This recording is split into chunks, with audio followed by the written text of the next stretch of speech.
Morning guys, welcome to our YouTube channel, and this is our first properly filmed install, so it's going to be an exciting one.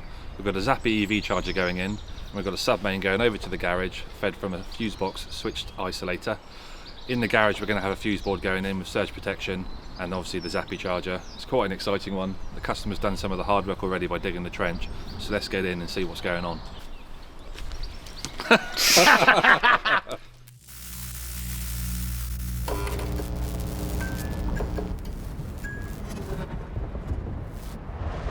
So let's do a quick run through of what the job entails.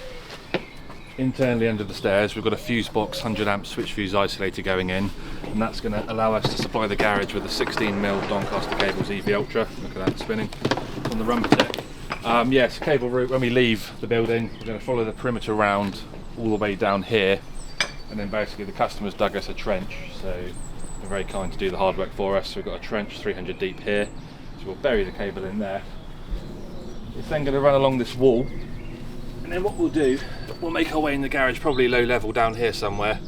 We'll run it along under the door frame internally and up to the fuse box DB, which I'll show you in a sec. The other option, if we choose not to do that, will be to come in a bit higher and then run over the door frame and then down. Let's go in the garage and take a look. So the DB is going to go up here somewhere on this wall, and then we've got the Zappi charger going below it. As I said, we've got a couple of options with how we get that cable in. And then the reason we've gone for the Zappi, the customer's potentially considering having solar in the future, and most likely on this garage. So we're installing a board big enough to take that in the future if he goes for solar and battery. Zappi is the best on the market when it comes to solar integration, so it makes sense to go with that option. And then obviously we've got a Cat 5 in the supply cable coming over for the CTs and a data connection for the internet. So I think without further ado, let's get some of this installed.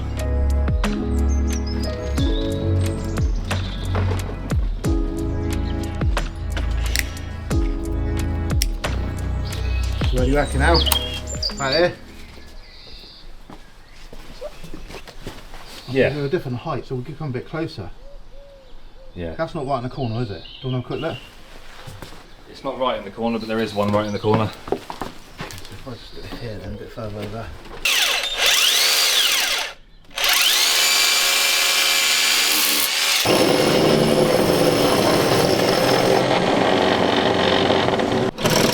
Yeah.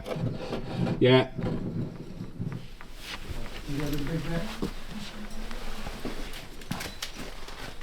Perfect. Penetration done. Cobwebs. So we've got our penetration done. Basically, when drilling, we always go through with a smaller bit first. One, just so we don't blow the wall either side, depending on how we're drilling. And two, just in case there's other stuff in the way. And then we've opened it up.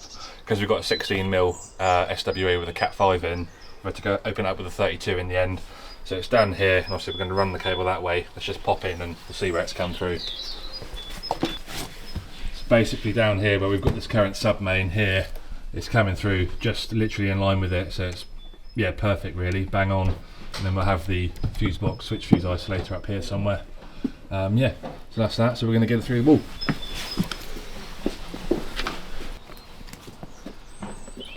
So just getting the board for the sub main mounted now, or where the sub main's coming to. So I'm going to put it sort of about this height to the left. The reason for it being to the left is because we're going to have the Zappi car charger about here, so we want the cable to come down past the charger and then loop up into the bottom. It just looks neater. And we've decided the sub main's going to come in overhead and it'll go in the top. We'll land it off there. So that's about the optimum position. It's an accessible height and it moves it further over. So yeah, we get a nice cable entry into that Zappi. So I'm using an old Makita drill. So what I'm going to do, because we've got single skin brick, and some people I know have blown those recently, I'm going to mark up my tape measure to the depth I want, so I know that I can't blow it. Being single brick, it is easy to pump through. I've done it myself in the past, but we don't want to do it here. So I'm going to just measure the depth of the brick, obviously standard size, and I'll tape this up so I know when I'm drilling in, I'm getting the optimum depth. I'll mark that about there. Obviously, when we end up moving over to Hilti, like Artisan, we won't need to do this because their kit is amazing. But in this instance, I'm going to do this. Yes, Pete, I have got the hole saws in here. You have to, yeah, round here, fella. Sorry. Is that the right size fucking bit? No. Classic. Yeah, just on the side. like so. I borrow that 5.5 off you again. I've just taped this up and it's a 6.5. Not going to get me very far. I was just doing an explanation on how not to pop through a brick.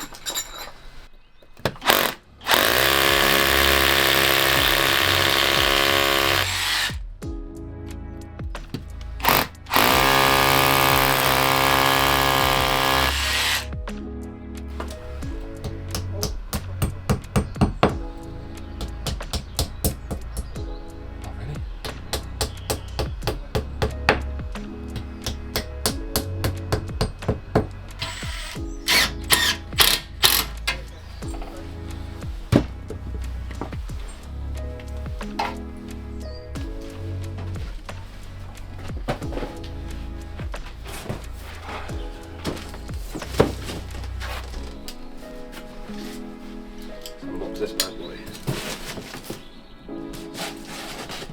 So we're just getting the Zappi out. As I was saying earlier, the customer wanted a black front, a black front to it. So that clips on at the end. Basically, the Zappi EV Charger comes with a 7.5 metre lead, so that's nice. It's got a nice bit of length in here. Although it's going in the garage, it doesn't need it. It's what it comes with, so it's good that it comes with that length. Basically, to install it, I need to take the front cover off. I set myself a stuffing ground in the bottom to bring the EV Ultra into, and then Zappi give you some fixings they like you to use with some bungs that go over it to seal it, and the warranty's void if you don't use their fixings. To be fair, out of all the chargers we do, the fixings they provide are actually probably the best. I'm not just saying that, they genuinely are. So yeah, front cover off, I can mark it up, get my 3 or 4 fixings done, get it on the wall, and then I'll drill out for the cable. Inside you'll see when I take the cover off there's loads of room to work with, which is great. Unlike a lot of others, it's tight as you like in there. This one comes with plenty of space. I'm just going to get the cover off and then we'll get this on the wall.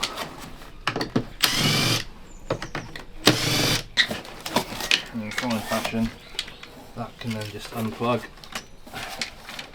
and then we've got the back plate there. Take that out for now, put that back in, that's the seal. So yeah, inside you've got loads of room to work with. Terminations are here for the mains coming in, and you've got your CTs. You might have more than one if you've got solar, so you could have CT 1 and 2. Obviously if you have a 3-phase Zappi, you're going to have 3 of those anyway. Yeah, loads of room. They're now push fit terminals, which is nice, so you get a nice solid connection in there. There's no question if you've done it up properly, because it's manufactured that way. Yeah, so I'm going to get this on the wall and then get the cable down to it.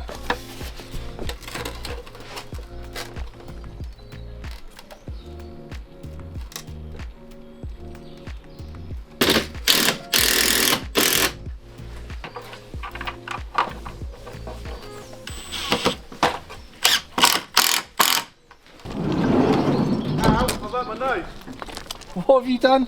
How did you manage that? Really? I'll get that in a sec. The bleeding soul's right. No. Well done, mate. Hey! It look better, doesn't it? Brilliant. Wounded at work.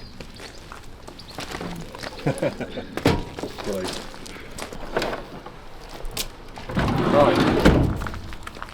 Charger's on the wall.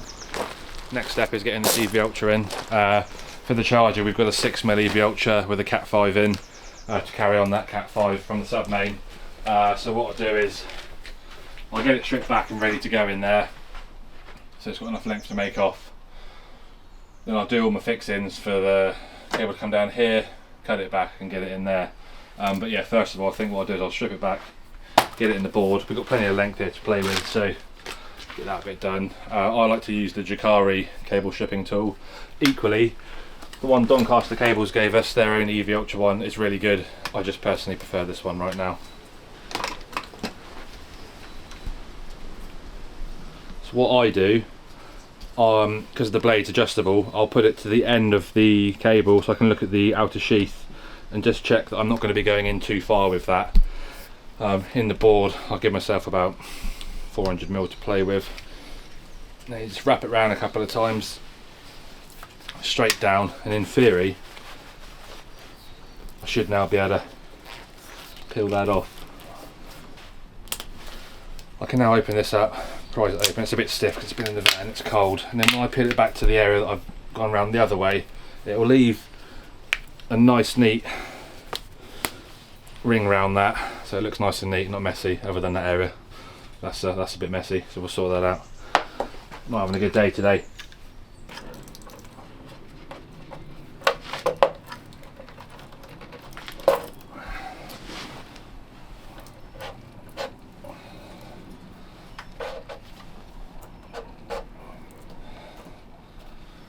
Strip that back a bit more. I was going to fix the bit of cable where it drops out against the wall. Yeah. I've got the bend. Yeah. And then when we pull the last little bit, it's not going to pull out. Yeah. Yeah. Alright, give me a shout when you're ready for me to pull it.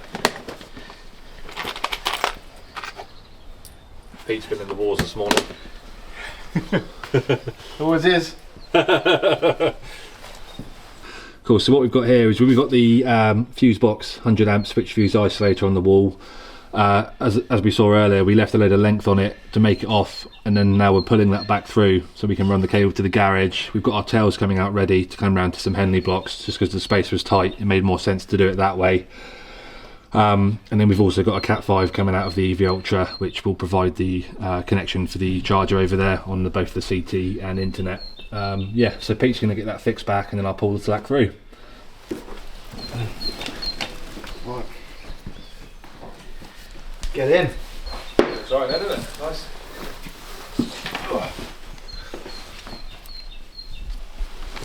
Okay.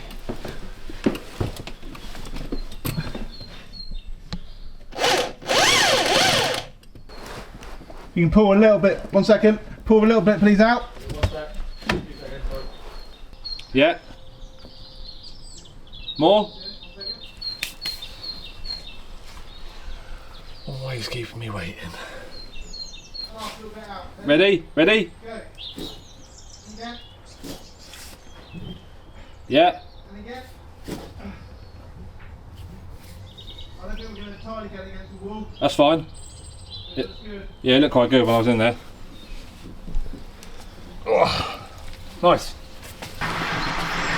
Training like Rocky, this is no problem for me.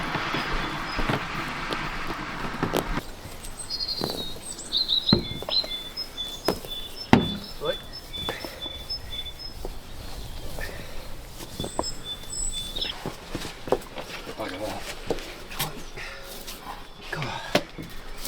That's fine, I think that's fine. Yeah? Should we get a clip in here? So to get this 16mm round, we've gone for the D-line trade clips. We use linen quite a lot, but for this type of brickwork, these are just a bit better, because we don't need to drill a massive pilot hole. So how these work, if you don't know, you basically do your fixing, screw it back, and then they wrap around the cable. There's a little sort of lever that you pull back on itself once you're done, and it locks it in. They're fire rated, so that's why we use them. They look really smart, you can barely notice they're there, which we'll see once we've got them in. But yeah, D-line, really good product, love using it, and yeah, we're going to be using a lot more of these.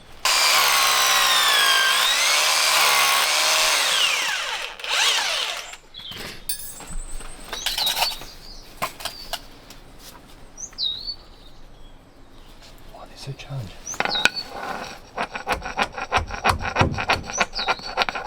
In.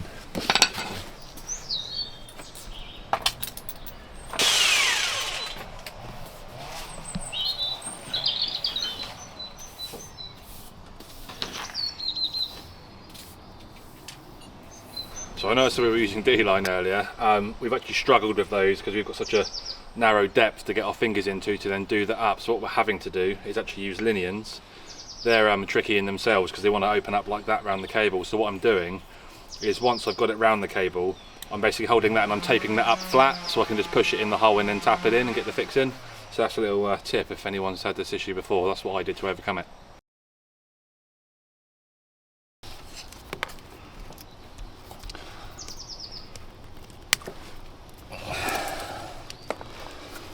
Alright, so we're just going to drop this in the trench here that the customer's dug, which is nice, it's about 300 deep. Once we've got it in and fixed here, we're going to lay some yellow electrical tape over it and then put a bit of soil back in so that don't blow away, and the customer will backfill it later on. But yeah, that's all laid in. then we're going to go up and into the garage. Sub-main's done the other end, so we're just going to get these linion clips in and then we'll be there.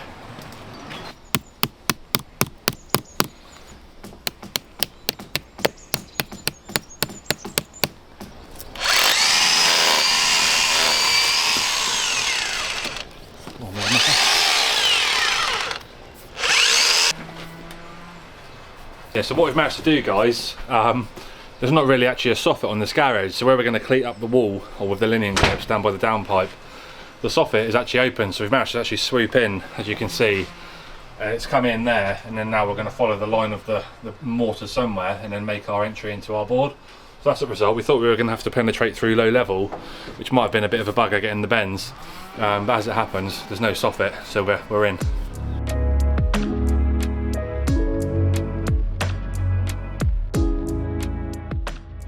Just going to get the length cut off this now because we've got way too much, but always better to have more than you need. So yeah, going to get it cut with the ratchet cutters, get it cleated along the wall, and then I'll get the shroud on first, get the gland on, and then get it into the board. Going to earth this end off of the banjo because the other end was a bit more tight in there for space, so we'll do it this end. So it's earthed, and then yeah, stiff bugger this one. Come on. Obviously having had my Weetabix this morning.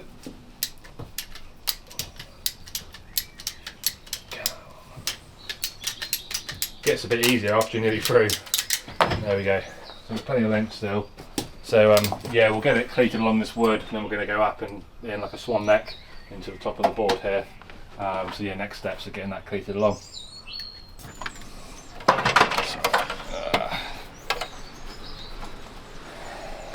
Right.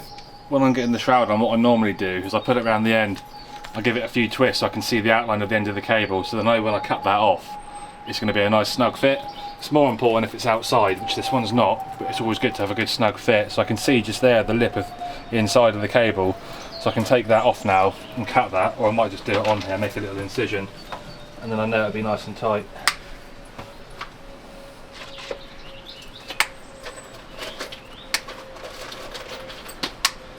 It's important to put this on before you start stripping it back. You can get it on if you don't, but it'll be an absolute bugger. So that's a nice snug fit on there now. I'll put that up. We want the outer part of the gland on, and I'll tape that there so it doesn't get in my way. So yeah, I tape it on, then it doesn't fall back off like it's about to, and then I can use the hacksaw to rim round that and get the outer sheathing off and the metal strands. So if I get that up there, that's out of my way. The tape round that. That's out of the way then. Get rid of some of this stuff, if I need more here. Then we're going to do a little bit of a sort of a swan neck here. Probably get one more cleat in there if I can. Probably around there. And we'll come up and we'll do something like that, just to give it a bit of slack. If it needs to move, anything like that, always best. So that's where we want to be. I'm going to use a hacksaw in this instance. There are better things to use, but that's what I've got with me. Step down actually from the ladder, I think.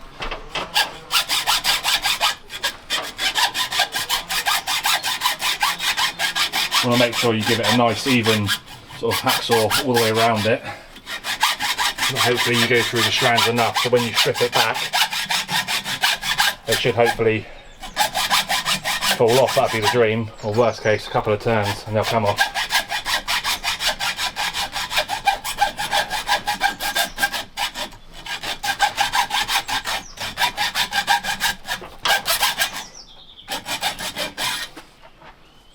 Okay.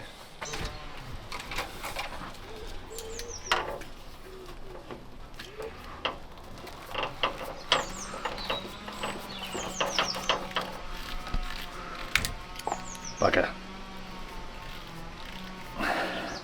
This can sometimes be a bit stiff. Right, let's close that knife.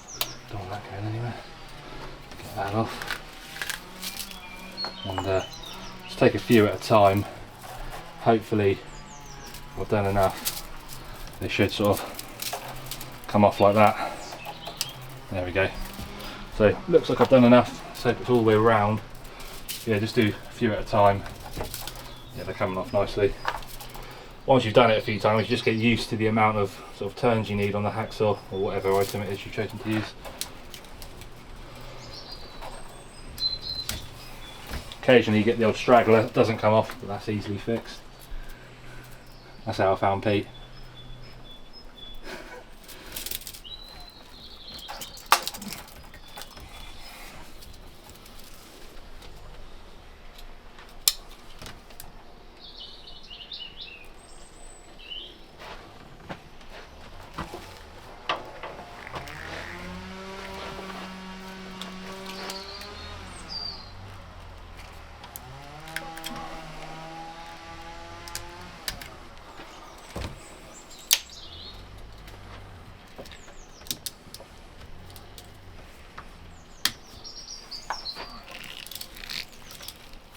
I'm just going to cut some of these little buggers off because otherwise it won't go in the gland nicely. They'll really need to be pretty much exactly the same length. That's my bad.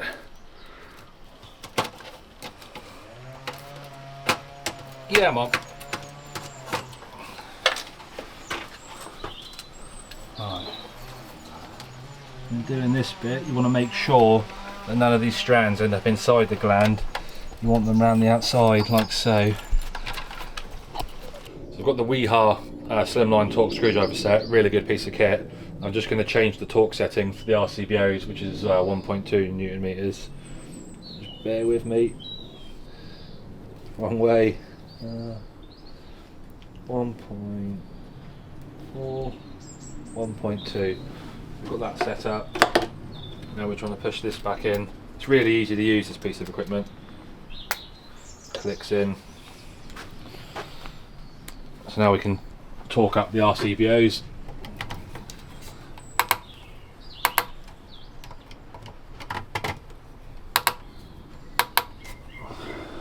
Perfect.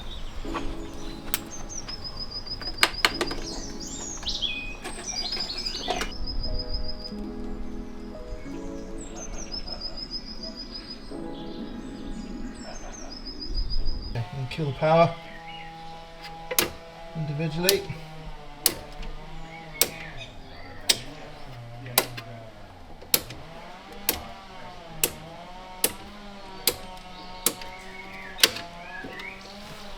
That's all off. Okay.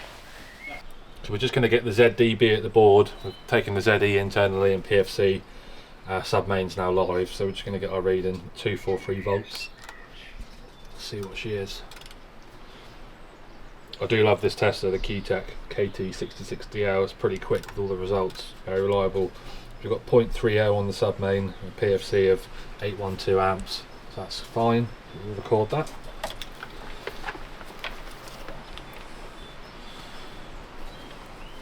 Just do the RCD times 1 on the Zappi. Good to go.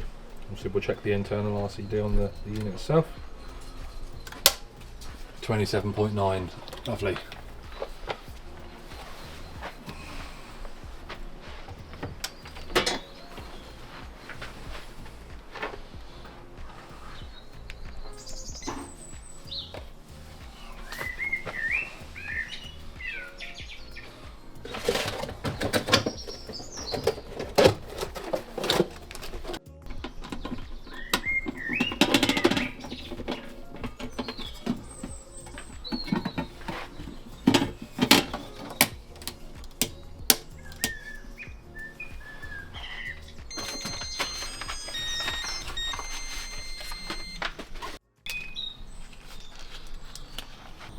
So we're all finished, guys. Just give you a quick run through of what we've done and show you the routes we've taken and what we've had to do, etc.